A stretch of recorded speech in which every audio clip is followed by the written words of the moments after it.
Hi, everybody. This is Kevin Ioli on Yahoo Sports Boxing once again.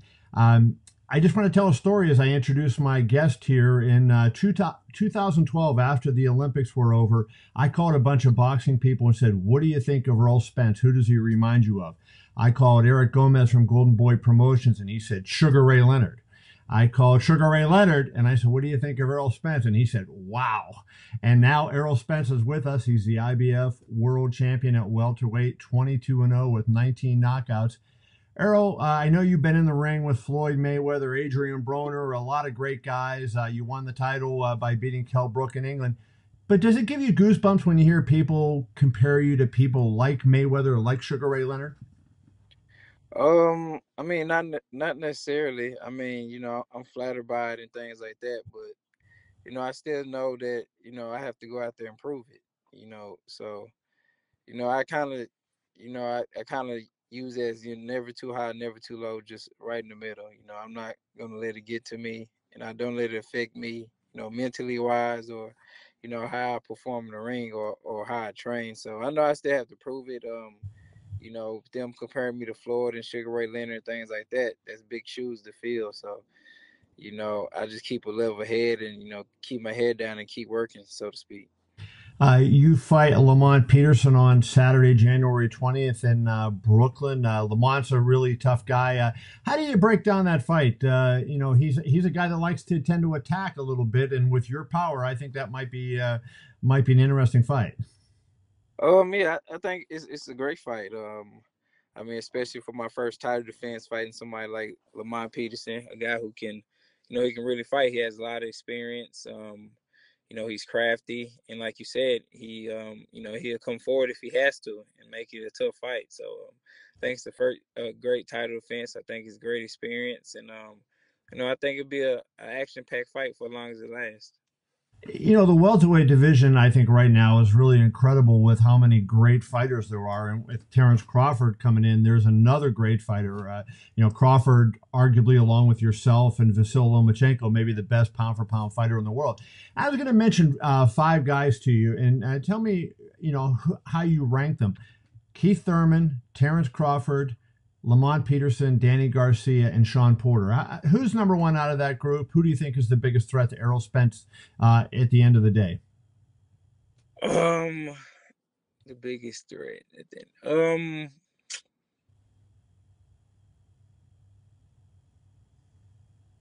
It's kind of hard to say who the biggest threat because they all have different styles. I mean, I would say Keith Thurman is the most proven because he beat Sean Porter, he beat Danny Garcia. He has two of the belts, so I mean he's the more proven. So he might be the hardest one. After that, I'll probably say Sean Porter always makes a hard style He's right because on top of you, yeah. he's right on top of you. He throws punches from different angles. He's aggressive. He's leaning with his head, elbow. Sean Porter would do whatever it takes to win. Yes, he will. Sean Porter would be a hard fight for anybody, physically and mentally. So you have to put Sean Porter right up there. Terrence Crawford has a lot of skills, has a lot of ability. It'd be interesting to see, how he carries his power and, his boxing ability and his physical strength at 147. And that'd be interesting to see against Jeff Horn, um who's a he's kind of a physical guy. He does what it he's kind of it's kind of gritty like Sean Porter a The little poor bit. man Sean Porter, yeah. Yeah, yeah, a little bit, but not as as physical and as athleticism wise. But he's aggressive too. So it'd be interesting to see how he does with that test. And last one, Garcia. Garcia. I don't think Garcia gets enough credit. I think the guy's a fabulous fighter. He only loses a close fight to Keith Thurman. People dog him. What do you think of Garcia? Garcia can fight. To me, I mean he does nothing special, but he does everything well. I mean he has great timing. He has great timing with that counter speed, as you can see with Amir Khan. He caught Amir Khan. He has great timing. Has a great power, and he's precise. I mean, He's not a guy who throws a lot of punches. He's not, has fat. He's not fast. He's not athletic. he just does everything right, and his timing is what's getting him over the hump in a lot of his fights. Yeah, no doubt. Yeah, I want to ask you, not that you needed to make improvement, but I thought like you looked unbelievable in your fight with Kell Brook. You stopped him, KO'd him in the 11th round. A lot of people were saying maybe the work you did with Jermell Charlo in sparring, and I think, speaking to somebody who improved is Charlo. How much credit do you give him for the work he gave you sparring and making you ready to lift you maybe to that next level?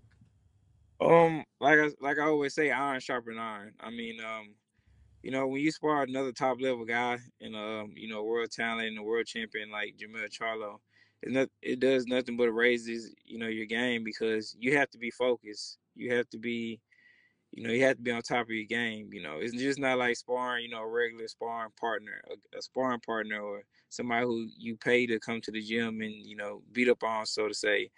This is another world champion, another guy who, basically trying to beat you up just and get ready for a fight just like you.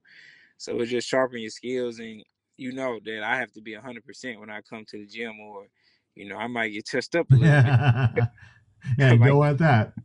yeah, so it just raises your level. It makes you train harder, because man, I got to spar this dude the next day, so I better be training and running like I'm supposed to, or he's gonna put something on me. So it just keeps you focused, keeps you hungry, keeps you just on that A-level type game, which basically just sharpen your skills, like sharpen you like a knife. Iron sharpen iron. Obviously, Derrick James, your trainer, had to have something to do with both of you guys. I picked him as the Yahoo Sports Trainer of the Year for 2017. Think he's a fabulous guy. He doesn't have the reputation that a Freddie Roach has, or maybe an Abel Sanchez, or some people like that. But tell people why Derrick James, you think he was a good choice for Trainer of the Year, because I know you do agree with that.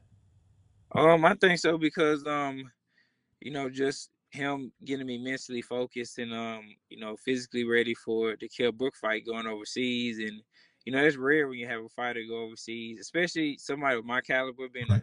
an Olympian, and everybody's saying that I'm next Floyd and Sugar Ray Leonard, and for me to go overseas, most guys in my position, they basically get the title handed to them. Either they fight, Joe Blow for a vacant title, or they fight an older fighter, and it's like a showcase fight.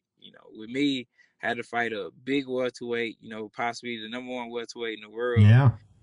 overseas in his hometown. That's rare. And then for Jermell Charlo, a lot of guys, Jermell Charlo used to be a boxer. Well, he still is a boxer, but he never had the punching power, never was knocking guys out like he doing before he got with Derrick James. I think Derrick helped him to become more confident in his punching ability, and sit down more of his punches, and just have more confidence overall in his power. And now he's displaying it now, and now fans are starting to like him, and people are starting to like him because they see he's more fun in the ring now. He's more Yes, he fan. is. Before that, he wasn't, nobody really want to watch him. He wasn't really fan friendly.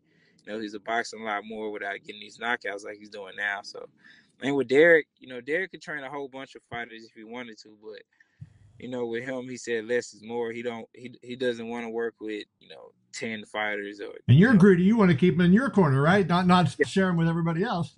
yeah, he don't want to work with 10 fighters, or pick up all them extra fighters, because it takes from me and Jamel and the other guys that he's working with. So, that's understandable. And, he could easily have about 10 fighters like Freddie Rose and have all these world champions that he could be training back to back to back to back. But he feel like he's a teacher, and, it takes away from the other fighters if he was working with, 7 or 8 or 6 other fighters. Let's end it with this. I know you're planning a victory on Saturday over Peterson. MAPA 2018. I'd like to see you defend the belt against Keith Thurman to try to unify, and then maybe see a fight with you and Crawford. I think that would be a super fight. MAPA 2018. What would be a perfect year for Errol Spence? Basically, 2018 would be a perfect year for me. Staying active. Basically, fighting in January, fighting sometime in the summer, and fighting sometime around in the winter. I want to fight 3 times a year. Staying active and fighting top names. If it's not Keith Thurman, then it's somebody else that's in the top 5 or around that area. I want to fight name known opponents. I want to stay active and stay in the eye of the public. Well, with all those great fighters out there, it won't be hard to do that. You'll make a lot of money. You'll probably shoot up the pound for pound list. Errol, I wish you the best. Thanks for joining me. Thank you. Thanks, brother.